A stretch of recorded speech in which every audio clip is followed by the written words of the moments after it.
എൻ്റെ പേര് ദീപു എന്നാണ്. ഞാനിവിടെ ഒരു സുരക്ഷാ ഉദ്യോഗസ്ഥനായിട്ട് ജോയിൻ ചെയ്തിട്ട് 10-20 വർഷമായി. ഞാൻ വരുന്ന സമയത്ത് ഈ മെഡിക്കൽ കോളേജ് എന്ന് പറയുന്ന ഒരു പ്രാരംഭ ഘട്ടത്തിലായിരുന്നു. കുറേ നിർമ്മാണ പരിപാടികളും അങ്ങനെയൊക്കെ നടക്കുന്ന ഒരു പ്രാരംഭ ഘട്ടത്തിലുണ്ടായിരുന്ന ഒരു മെഡിക്കൽ കോളേജ്. ആ മെഡിക്കൽ കോളേജ് ഇന്ന്, അതായത് ഒരു 10-20 വർഷം കഴിഞ്ഞപ്പോൾ ആ മെഡിക്കൽ കോളേജ് പടർന്ന് പന്തലിച്ച് അതിനോട് ചേർന്ന കുറേ അനുബന്ധ സ്ഥാപനങ്ങൾ, ഒരുപാട് സ്ഥാപനങ്ങൾ, PG കോഴ്സുകൾ.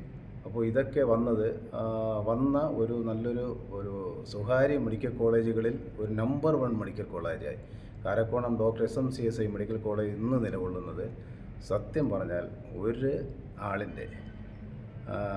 ഒരാളിൻ്റെ ത്യാഗോജ്വലമായ, വളരെയധികം കഷ്ടപ്പാട് നിറഞ്ഞ ത്യാഗോജ്വലമായ പ്രവർത്തനം കൊണ്ട് മാത്രം തന്നെയാണ്. അത് വേറെ ആരുമല്ല, ഡോക്ടർ ബെനറ്റ് എബ്രഹാം സാർ തന്നെയാണ്. അദ്ദേഹത്തിൻ്റെ ഉറക്കമിളച്ചുള്ള പ്രവർത്തനങ്ങൾ, അതായത് അത് ഞാൻ പറയാനുള്ള കാരണം, ഞാനിവിടെ ഡ്യൂട്ടിക്ക് വരുന്ന സമയത്ത് 10-11 രാത്രി 11-12 മണിക്കൊക്കെ എത്തുന്ന അദ്ദേഹം അതുപോലെ തന്നെ രാവിലെ 3-4 മണിക്ക് തിരികെ ക്വാർട്ടേഴ്സിൽ നിന്ന് തിരികെ പോകുന്ന കാണാം. അതിനെക്കുറിച്ച് അദ്ദേഹം എങ്ങനെ കിടന്ന് കഷ്ടപ്പെടുന്നു, അല്ലെങ്കിൽ രാത്രി ഇങ്ങനെ ഉറക്കമിളച്ച് പോകുന്നു എന്നുള്ളത് ചിന്തിക്കുമ്പോൾ ആ ചിന്തയുടെ അല്ലെങ്കിൽ ആ അന്വേഷണത്തിൻ്റെ ഫലം അത് കാണുകയാണെങ്കിൽ ഇന്ന് ഈ മെഡിക്കൽ കോളേജ് ഒന്ന് നോക്കിയാൽ കാണാൻ കഴിയും. കാരണം അദ്ദേഹത്തിൻ്റെ ഉറക്കമില്ലായ്മയിൽ കൂടി, ഉറക്കമിളച്ചുള്ള പ്രവർത്തനത്തിൽ കൂടി തന്നെയാണ് ഇന്ന് ഈ സ്ഥാപനം ഇത്രയും പടർന്ന് പന്തലിക്കുന്നതും സ്വകാര്യ മെഡിക്കൽ കോളേജിൽ വെച്ച് ഏറ്റവും നല്ലൊരു സ്ഥാപനമായി മാറിയതും. ഒരുപക്ഷെ മറ്റു സ്വകാര്യ മെഡിക്കൽ കോളേജുകളിൽ ഇല്ലാത്ത പല കോഴ്സുകളും ഇന്ന് ഈ കോളേജിന് അവകാശപ്പെടാവുന്നത് ഒന്ന് മാത്രമാണ്. അത് അദ്ദേഹത്തിൻ്റെ പ്രവർത്തനം തന്നെയാണ്. അതിന് വേറെ ആർക്കും അതിൽ പറയാനോ അതിൻ്റെ അവകാശം നേടാനോ സാധിക്കില്ല എന്നൊരു ജീവനക്കാരനായി, അതായത് ഒരു 10-20 വർഷം കൊണ്ട് നേരിൽ കണ്ട് ഇവിടെ പ്രവർത്തിക്കുന്ന ഒരു ജീവനക്കാരൻ എന്ന നിലയിൽ തീർച്ചയായിട്ടും എനിക്കത് മനസ്സിലാക്കാൻ കഴിഞ്ഞിട്ടുള്ളതാണ്. അതാണ് അതിൻ്റെ സത്യവും.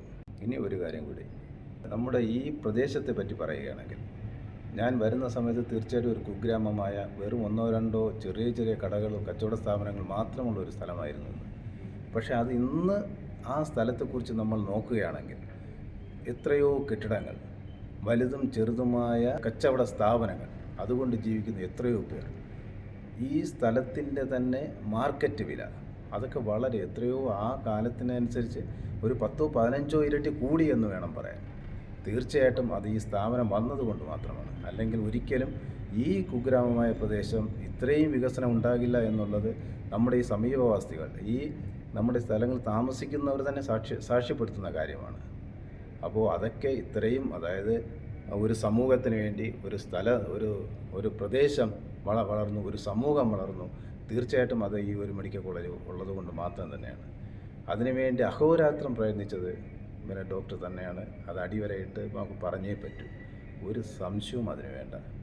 അതുപോലെ ഈ ആശുപത്രിയുടെ വളർച്ചയ്ക്കും ഒരു സമൂഹത്തിൻ്റെ വളർച്ചയ്ക്കും ഈ പരിസരത്തിൻ്റെ വളർച്ചയ്ക്കും, പിന്നെ ഏകദേശം 2000-ഓളം വരുന്ന സ്റ്റാഫുകളുടെ ജീവനോപാധി തീർച്ചയായിട്ടും ഈ മെഡിക്കൽ കോളേജ് തന്നെയാണ്. അപ്പോൾ ആ മെഡിക്കൽ കോളേജ് ഇന്ന് കാണുന്ന രീതിയിൽ പന്തലിച്ചു കൊണ്ടിരുന്നപ്പോൾ അദ്ദേഹത്തെ ഉപദ്രവിക്കാൻ തീർച്ചയായിട്ടും പല കേസുകൾ, പല ബുദ്ധിമുട്ടുകൾ, അത് നമ്മുടെ ആൾക്കാർ, നമ്മുടെ കൂടെയുള്ളവർ തന്നെ തീർച്ചയായിട്ടും അദ്ദേഹത്തെ ഉപദ്രവിക്കാൻ ശ്രമിച്ചു, കേസുകൾ കൊടുക്കാൻ ശ്രമിച്ചു, കേസുകൾ കൊടുത്തിരിക്കുന്നു. പക്ഷേ ദൈവകൃപ കൊണ്ട് തീർച്ചയായിട്ടും എത്രയോ കേസുകളായിട്ടും ഒരു കേസിൽ പോലും അദ്ദേഹത്തെ ശിക്ഷിക്കാനുള്ള കാരണമോ ഒന്നും ആരും കണ്ടെത്തിയിട്ടില്ല എന്നുള്ളതാണ് സത്യം. തീർച്ചയായിട്ടും ഈ ബുദ്ധിമുട്ടുകൾ ഉണ്ടാക്കാൻ കഴിഞ്ഞു എന്നുള്ളതല്ലാതെ അദ്ദേഹത്തിനെ വേറെ ഒന്നും ചെയ്യാൻ ഒരു അന്വേഷണ ഏജൻസിക്കും ഇതുവരെ കഴിഞ്ഞില്ല എന്നുള്ളതാണ് സത്യം. കാരണം നമ്മൾ പറയുന്ന ഒരു നാട്ടുവാക്കുണ്ട്, മടിയിൽ കനമുള്ളവനെ വഴിയിൽ പേടിക്കേണ്ടതുള്ളൂ. അദ്ദേഹം ഒരു പേടിയുമില്ലാതെ നിർഭയനായി ഇവിടെ കൂടി നടക്കുന്നതാണ് നമ്മൾ എപ്പോഴും കാണുന്നത്. ആരൊക്കെ ഏതൊക്കെ രീതിയിൽ വന്നാലും അദ്ദേഹം തല ഉയർത്തിപ്പിടിച്ച് നെഞ്ചു വിരിച്ച് തന്നെയാണ് അദ്ദേഹം നടക്കുന്നത്.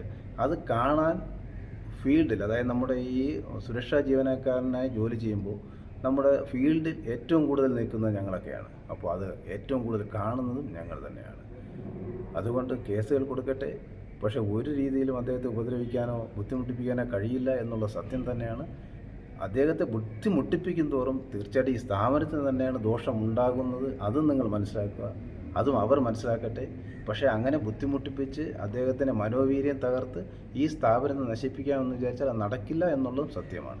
കാരണം ആ ബുദ്ധിമുട്ടുകൾ അദ്ദേഹം തൃണവൽക്കരിക്കും എന്നുള്ളതിന് ഒരു സംശയം വേണ്ട.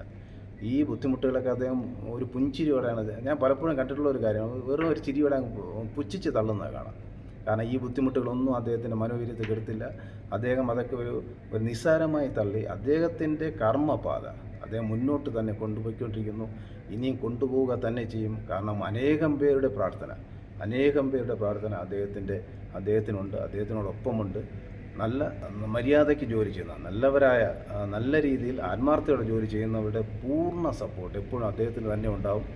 അദ്ദേഹം ഡ്യൂട്ടിയുടെ കാര്യത്തിൽ തീർച്ചയായിട്ടും അച്ചടക്കം വേണം എന്നാഗ്രഹിക്കുന്ന ഒരു ഉദ്യോഗസ്ഥനാണ്, ഒരു ഓഫീസറാണ് അദ്ദേഹം. ഒരു അഡ്മിനിസ്ട്രേറ്റർ പവറുള്ളൊരു ഓഫീസറാണ് അദ്ദേഹം. അപ്പോൾ അദ്ദേഹത്തിൻ്റെ അച്ചടക്കത്തിൻ്റെ മികവ് കൊണ്ട് തന്നെയാണ് ഈ സ്ഥാപനം ഇത്രയും വളർന്നത്. ഇനിയും അത് വളരുക തന്നെ ചെയ്യും. പക്ഷേ അദ്ദേഹം അച്ചടക്കത്തിന് വേണ്ടി അച്ചടക്ക വാളെടുക്കുമ്പോൾ ഒരിക്കലും മാനുഷിക പരിഗണനയില്ലാതെ അദ്ദേഹം ഒന്നും ചെയ്യാറുമില്ല. അതും സത്യമാണ്, അദ്ദേഹത്തിൻ്റെ ഒരു വിജയമാണത്. അതുകൊണ്ട് ആ അച്ചടക്കത്തോടു കൂടിയുള്ള പ്രവർത്തനം, ബാക്കി സ്റ്റാഫുകളെല്ലാം കൂടി അദ്ദേഹത്തിനോട് ചേർന്നുള്ള അദ്ദേഹം മുന്നിൽ നിന്ന് നയിക്കുമ്പോൾ തീർച്ചയായിട്ടും ഞങ്ങൾക്ക് ധൈര്യമായിട്ട് അദ്ദേഹത്തിൻ്റെ കൂടെ നിൽക്കാനുള്ള മനോധൈര്യം ഞങ്ങൾക്കും കിട്ടുന്നു. അദ്ദേഹത്തിൻ്റെ ആ മനോധൈര്യം, അതിൻ്റെ ഒരു ചെറിയ അംശം അദ്ദേഹം ഫ്രണ്ടിൽ നിന്ന് നയിക്കുമ്പോൾ തീർച്ചയായിട്ടും ഞങ്ങൾക്ക് കിട്ടുന്നു. ഞങ്ങളും അദ്ദേഹത്തിൻ്റെ കൂടെ സ്ട്രോങ് ആയിട്ട് തന്നെ നിൽക്കുന്നു. ഈ സ്ഥാപനം ഇനിയും വളർത്താൻ വേണ്ടി അദ്ദേഹത്തെ ദൈവം വളരെയധികം അനുഗ്രഹിക്കട്ടെ എന്ന് പ്രാർത്ഥിച്ചുകൊണ്ട് ഞാൻ നിർത്തുന്നു.